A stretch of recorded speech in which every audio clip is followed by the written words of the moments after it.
Irunen, 2020ko urriaren 17an. Kaixo, ene ipurdi beltz maitea. Zer modu zabil? Abian gituken behin elkarrekin, eta gelditu ninduan denboran gibelean geldirik, mugi ezinik. Abian gituken ohartu gabe zeina euskorra zuan gure artekoa. Naiz eta zuko hartarazi oso auskorra zela gut artekoa. Ni berriz ziur nintzen gure maitasunaren sendotasunaz. Baina ahi antza. Eta ni berriz beldur nintzen neure iraganeko zauriekin. Baina hala ere irekin aitzina egiteko gogoz. Eta ezin nuen sinetxik gure artekoa utzi nahi uelarik. Blokeatu ninduan eta ire zain gelditu ninduan. Gure arteko krisi sentimentala elkarrekin gaindituko genuela sinetziz irmo eta fermuki.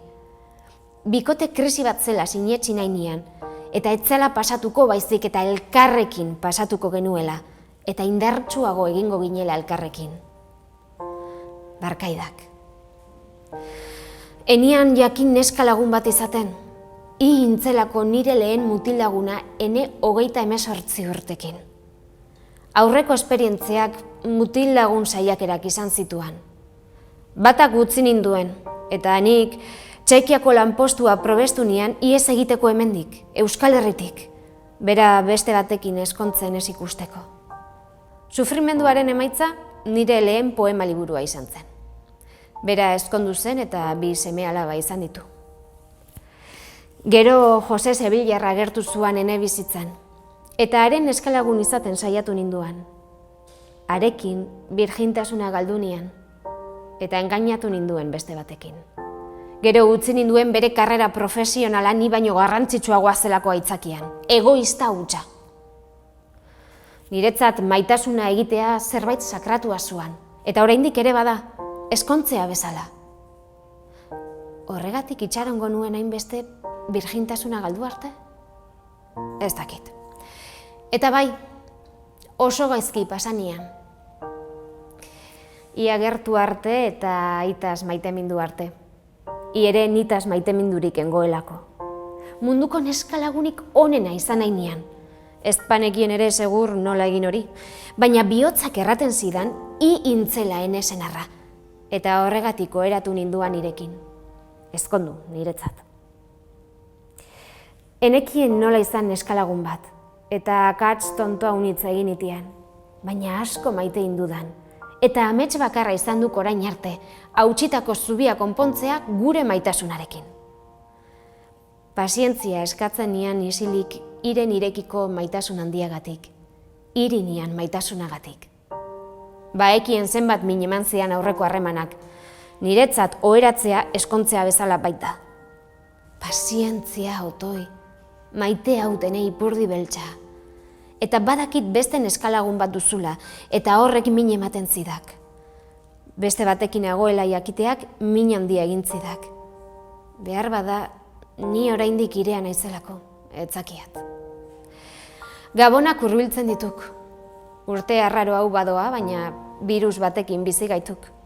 Eta ene desiorik handiena, niganako zubia konpontzea eta indartzea duk. Bazakiat inusentekeria eta umekeria dela, baina ene bihotza duk, ene benetako sentimendua. Ustenian benetan maite duten horietako aintzela, baina azken batean ni ere gizakia aiz ni bezala. Eta haizean ora, gu ere ara, bihotza antzirik.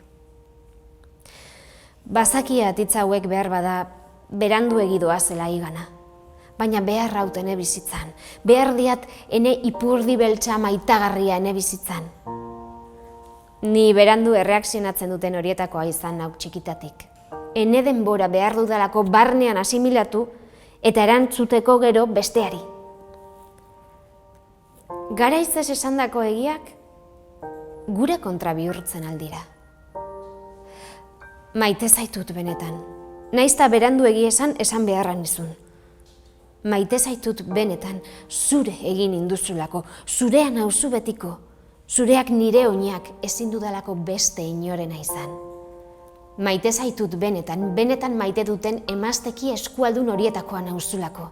Niretzat oheratzea eta maitasuna egitea eskontzea bezalakoa delako. maite zaitut benetan, naiz ta beranduegi izan. Malkoak begietan beranduegi delako agian. Kosta egiten zaidalako irribarre egitea zu gabe orain. Eta nekez bizi naizelako zugandik urrun. Bihotza nahiko patxeal eta triste iragan minez. Koronak hartu nau, behin zuk zure erregin egin induzulako, iragan minez. Duela 6 urte hain ginen zoriontsu. Eta oroitzapena ari du. Goitik bera bustitzen bainau. Pazientzia eskatzen nian soilik neure isiltasunean. Zorioneko nauk oraindik bizirik nagoelako mundu honetan zuen artean, baina orain abendua hurbiltzen ari dela egoera pandemiko bitxi honetan, 2014ko urte zaharrean nian ilusio faltsu hori bete etzela gogoan, hiri idazteko beharra nian maitasunezko eskutitzau, eta etzakiat hiri bidali ala ez. Iragan minez. Iraganerako gogo handiagoz nago etorkizunerako baino. Etorkizuna ilun ikusten baitut. Ene maiterik gabe, baina arekin dena partekatzeko beharrarekin eta egiak kantatzeko naia. Ene egia. Zeren eta egiak 1000 egi ditu. Eta zabala da ikusmira. Naiz eta odei ertza lauso eta ilun izan. Zein zaila den zugabe bizitzea. Abenduaren hasiera, itxaropenaren hazia. Eguzkiak betetzen du ilargia egun senti berri baten esperantzaz. Eta ilargiak argitzen bait du eguzkia ilun senti baten esperantzaz. Ni zutaz betetzeko itxaropenaren hazia baita abenduaren itxaropena. Maite zaitut, olerkari ameslaria.